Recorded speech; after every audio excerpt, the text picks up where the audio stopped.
Welcome back to Montana this morning. The time is 6:47, 60 beautiful degrees outside in downtown Billings right now. Things look fairly calm, but sounds like there's going to be some activity in the sky this afternoon and evening. They'll tell us all about it in just a few minutes. But for now, let's go ahead and get into news. Montana Governor Steve Bullock isn't wasting any time, diving right in and making campaign stops. On the first day, he announced he's running for president of the United States. Among his day one stops, his alma mater, Helena High School. Bullock is now the 22nd Democrat to throw his hat in the ring. The 53-year-old gained national attention after his announcement Tuesday morning. CBS political correspondent Ed O'Keefe sat down with Bullock to find out why he wants to run for president. I want to do this because I think I can make a meaningful difference. I mean, I want everybody to have the same opportunity that I had growing up and more, and people don't have it. I think that I can add something, and it's not, look, I think Montana, or DC could learn a lot from Montana. I'm not naive, but I also think that we've hit this point where, I mean, the divisiveness and the discourse, forget about DC. I mean, read your Facebook feed. Talk to anybody around a Thanksgiving dinner. I mean, this isn't the country I want to hand off to my kids. And I think I have something meaningful to add to that, both from my experience in public life, how I've gotten elected, how I've been able to run, but also my experience growing up in a single-parent household here. I mean, I went to a college outside of Los Angeles because my mom found it. I never even visited that college before the first day because those sort of visits were beyond my family's financial means. Worked a couple jobs through college, borrowed my way through law school. The thing is, somehow I had that shot, you know, to make sure that my kids are having a better life than I ever did. And I think I can add something to make sure that every family has that shot. Ed O'Keefe will be live from Helena with more on Bullock's 2020 run today on CBS This Morning. The full interview is set to air shortly after 8 o'clock. Up next, Bullock is off to Iowa, the site of the first in the nation presidential nominating primary next Friday. He will be in Des Moines Thursday with campaign stops across the Hawkeye State planned through Saturday. Bullock's campaign has claimed Iowa to be their primary focus. Montana Republicans unloaded on Bullock's announcement Tuesday on Facebook, saying he's running for president at the expense of Montana taxpayers. Those with the Montana Republican Party said Montanans are footing his campaign bill so he can jet set off and raise millions of dollars from lobbyists, special interests, and liberal activists. Just because Governor Bullock's ego thinks he can become president of the United States doesn't mean that hardworking Montanans should be left picking up a nearly $3,000 tab to pay for his pipe dream.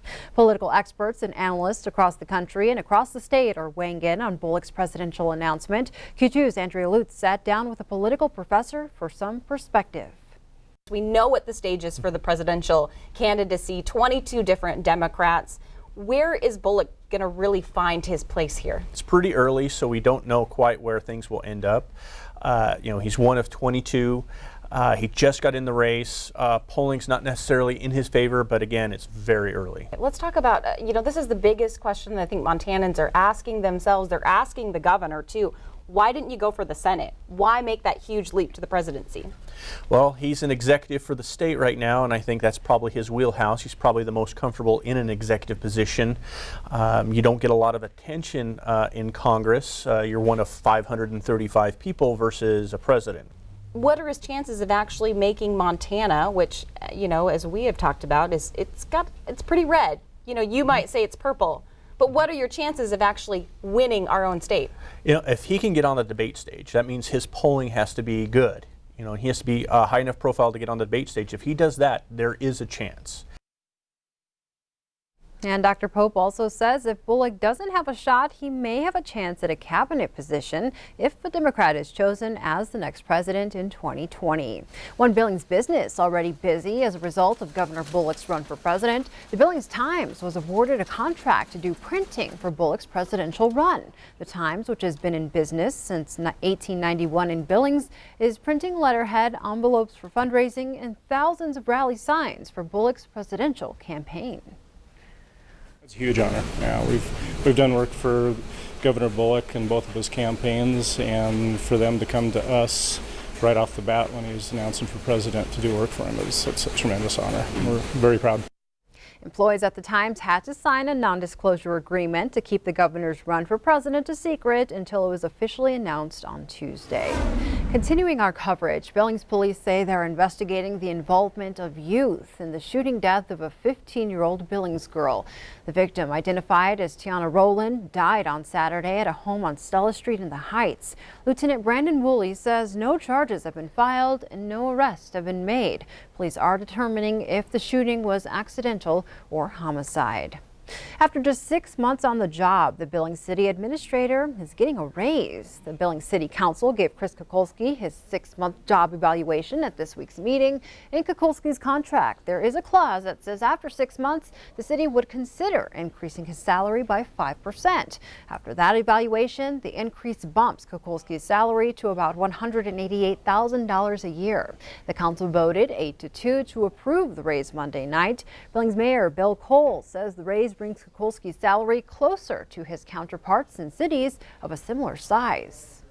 I think it's important that we start moving closer to something that approximates the median of our peer cities.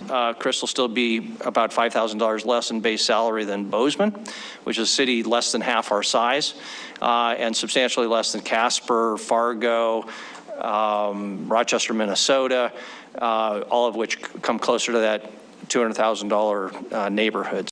Council members Neese and Ewald were the no votes. They say they believe Kukulski is doing a good job, but didn't believe a raise was appropriate given the city's dwindling finances. The Billings Fire Department rescued 2 people stuck on the rims Tuesday afternoon. Firefighters responded to a call around 12:30 p.m. of 3 men who were trying to climb down a 30-foot drop on the rims. They slid down the rocks and 2 of them were not able to get back up. According to the Billings Fire Battalion Chief Kevin Johnson, the men were looking over the rims, thought they could climb the steep edge, but instead slid down. Johnson said one of the men climbed up on his own, but the other 2 needed assistance to get back up. The fire department uses about 15 team members to make a rescue like this, and it was a successful one with no injuries. Well, spring is officially here, and while spending time outside in the sun is fun, medical experts say you need to make sure you're protecting your skin. May is National Skin Cancer Awareness Month, and according to the Skin Cancer Foundation, over 5 million cases of the disease are diagnosed each year, making it the most common cancer in the country. A plastic surgeon in the Flathead Valley says preventative skin care should start early. Young children and people over 60 are at a higher risk for sun damage and suggests sunscreen over SPF 30 and reapplying every 2 hours for everyone, but people in those age groups especially. If folks have questions on what to look for, the doctor has a trick that doctors use to identify skin cancer. A, B, C, D, so asymmetry. A for asymmetry, B for irregular borders, C for color change, and D for diameter. So anything greater than about the width of a pencil eraser, we say, needs to be paid attention to. And he suggests those with lighter skin and hair should be wearing hats to shield their face from harmful UV rays. Those with a family history of skin cancer should see their dermatologist every year.